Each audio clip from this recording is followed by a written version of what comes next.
کہ اسلام کو اس کے تشخص سے محروم کرنا، ایک اسلام کا ایسا ورژن کہ جو ان اصولوں پر نہ ہو جو محمد عربی صلی اللہ علیہ وسلم لے کر آئے ہیں، یہ خواہش تو اس دور میں بھی تھی اور مختلف ادوار کے اندر لوگ اس خواہش کا اظہار کرتے رہے،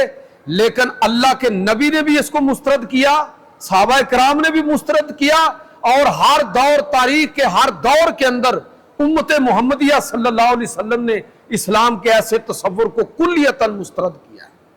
لہٰذا آج ہم بھی یعنی عالم اسلام کو خبردار ہونے کی ضرورت ہے، اس لیے کہ یہ جو ہمارے حکمران ہیں اللہ ماشاءاللہ پورے عالم اسلام کے اندر بدقسمتی سے یہ مغرب کے ٹاؤٹ ہیں، خریدے ہوئے لوگ ہیں امت کے ساتھ۔ یہ امت کا خوف ہے کہ یہ اسلام سے دستبردار نہیں ہو رہے، ورنہ یہ اسلام سے بھی دستبردار ہو جائے۔ یہ تو ان لوگوں کے سپورٹر ہیں۔ لہٰذا یہ معاہدہ ابراہیمی کے نام سے جو ڈونلڈ ٹرمپ کا جو دورہ ابھی ہوا ہے عالم عرب کا، یہ جو معاہدہ ابراہیمی کے نام سے امت کو دھوکہ دینے کی کوشش کی جا رہی ہے، اس سے خبردار ہونے کی ضرورت ہے۔ ہم ابراہیمی ہاؤسز کو بالکل تسلیم نہیں کرتے، ہم مسجد کی بات کرتے ہیں، ہم اسلام کے مراکز کی بات کرتے ہیں،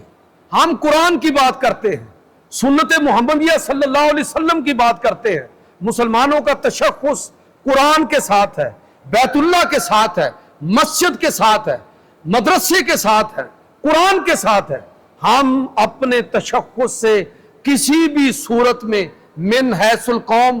دستبرداری کے لیے تیار نہیں ہیں۔ لہٰذا یہ جو ابراہیمی معاہدے کی بات کر کے مسلمانوں کو مذہبی رواداری کے نام پر دھوکہ دے کر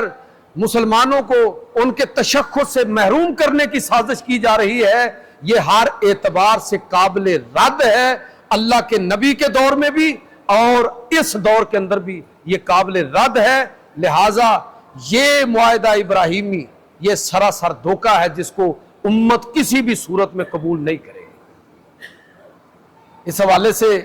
قرآن مجید کی بات، میری بات غلط ہو سکتی ہے، آپ کی بات غلط ہو سکتی ہے، لیکن جب اللہ تعالیٰ یہ فرما رہا ہے، یہ سنیے یہ آیت قرآن مجید فرقان حمید کے اندر اللہ رب العزت فرماتا ہے کہ یا ایھا الذین آمنوا لا تتخذوا اليہود والنصارى اولیاء بعضهم اولیاء بعض۔ اے ایمان والو، یہود و نصارہ کو کبھی اپنا دلی دوست مت بنانا، یہ بعض کے دوست ہیں، ان کے ساتھ سماجی تعلق رکھ سکتے ہو، کاروبار کر سکتے ہو، لیکن مسلمانوں کے اجتماعی معاملات کے اندر کبھی یہود و نصارہ کی دانش پر اعتماد نہ کرنا۔ یہ اوپر سے بے شک تمہارے ساتھ ہوں گے، لیکن اندر سے تمہارے دشمن ہوں گے، تمہیں ختم کرنے کی سازش کریں گے۔ ابھی یہ انڈیا کے ساتھ ہمارا جو کنفلکٹ ہوا ہے، اس میں آپ دیکھ لیں، ایک دن پہلے کہہ رہے ہیں کہ یہ ہندوستان اور پاکستان کا ذاتی معاملہ، ہمارا اس سے کوئی تعلق نہیں، لیکن جب یہ بات سامنے آ گئی کہ پاکستانی افواج جس طرح ہندوستان پر حملہ آور ہوئی اور چند گھنٹوں کے اندر جس طرح انہوں نے تمام ملٹری انسٹالیشن کو تباہ و برباد کر کے رکھ دیا ہے، اور یہ کہہ کر کہ اسرائیل بھی چونکہ اس جنگ کے اندر شریک ہے، اور یہ سوچ ہو رہی ہے کہ اسرائیل پر بھی حملہ کیا جائے، اگر وہ جیمر اسی طرح کام کریں اور ہمارے آدھے